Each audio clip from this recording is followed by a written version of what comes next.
안녕하세요. 오늘은 대한민국에 B형 간염 보균자분들이 상당히 많습니다.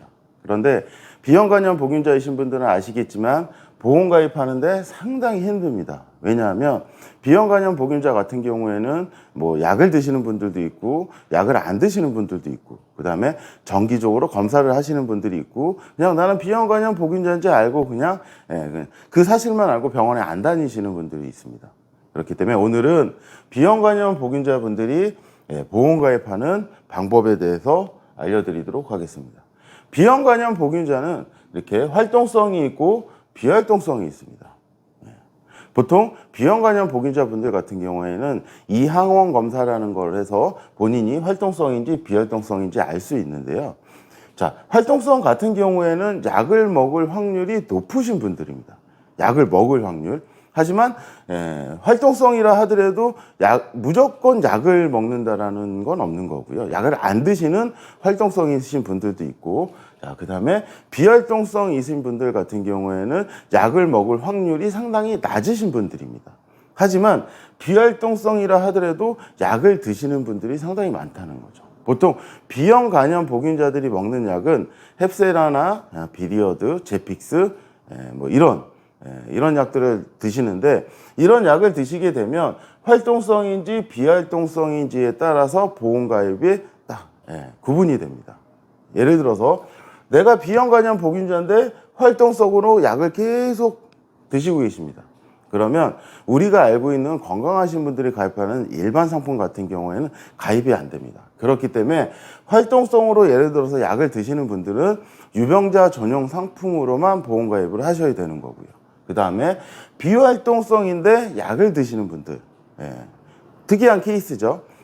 그런 분들 같은 경우에는 일반 유병자 상품이 아닌 일반 건강한 사람들이 가입하는 상품으로 가입을 하실 수가 있습니다.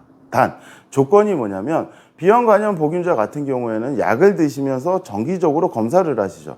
검사를 하실 때 간 기능 수치나 간 초음파를 봤을 때 예를 들어서 간에 혈종이 있는지 없는지 이런 것까지 서류를 다 검토를 해본다. 보험회사에서 인수를 해줍니다. 그래서 이런 조건이 따로 있는 거죠. 그 다음에 B형 간염 보균자인데 나는 어렸을 때 간염 보균 사실을 알았지만 검사를 하러 다니지도 않고 약을 드시지도 않는 분들이 있습니다. 이런 분들 같은 경우에는 계약 전 알리는 무상 고지사항이 보험 가입할 때 고지사항 자체가 아예 해당이 안 되는 케이스들이 있습니다.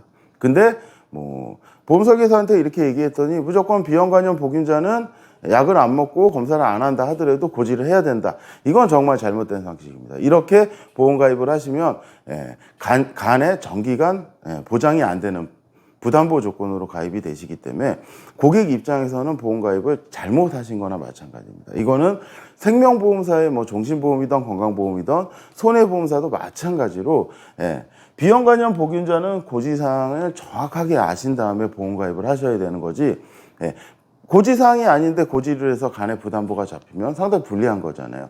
이 부분도 확실하게 잘 따질 줄 아셔야 됩니다. 그러면 B형 간염 보균자는 일단 선택을 두 가지를 해야 됩니다. 간 보장이 되는 걸로 가져갈 거냐 아니면 간이 보장이 되지 않는 것도 상관이 없다. 두 가지로 구분할 수 있는데 일단 간 보장이 가능한 상품은 유병자 상품들이 보통 간 보장이 가능합니다.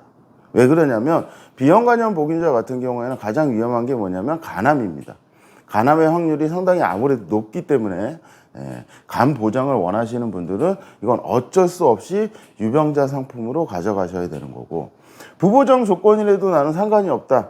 가입하고 예를 들어서 뭐 정기간 계약 기간 동안 아니면 뭐 인수 기준이 좋은 회사는 5년 동안만 간에 대해서 보장을 안 해주겠다. 이런 조건이 뜨는 회사들도 있거든요.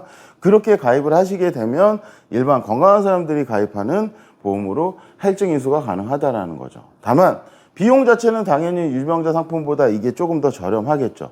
그렇기 때문에 여러분들이 보험을 일단은 B형 간염 보균자가 보험을 선택하실 때는 간 보장이 되는 걸로 가져가실지 아니면 간 보장 안 돼도 좀 저렴한 거를 가져가실지 일단은 선택을 하셔야 되는 거고요.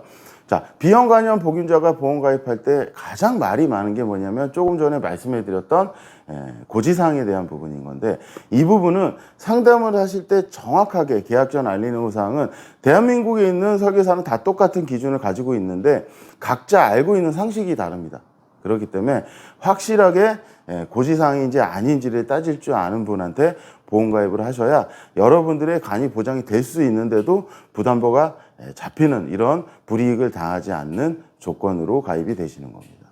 오늘 비형 간염 보균자에 대해서 알아봤는데요. 사실 조금 전에 설명해 드렸다시피 비형 간염 보균자는 간 보장이 되고 안 되고가 상당히 중요합니다. 그렇기 때문에 고지사항을 정확하게 알고 있는 설계사를 통해서 보험 가입을 알아보셔야 여러분들한테 불이익이 없으실 겁니다. 감사합니다.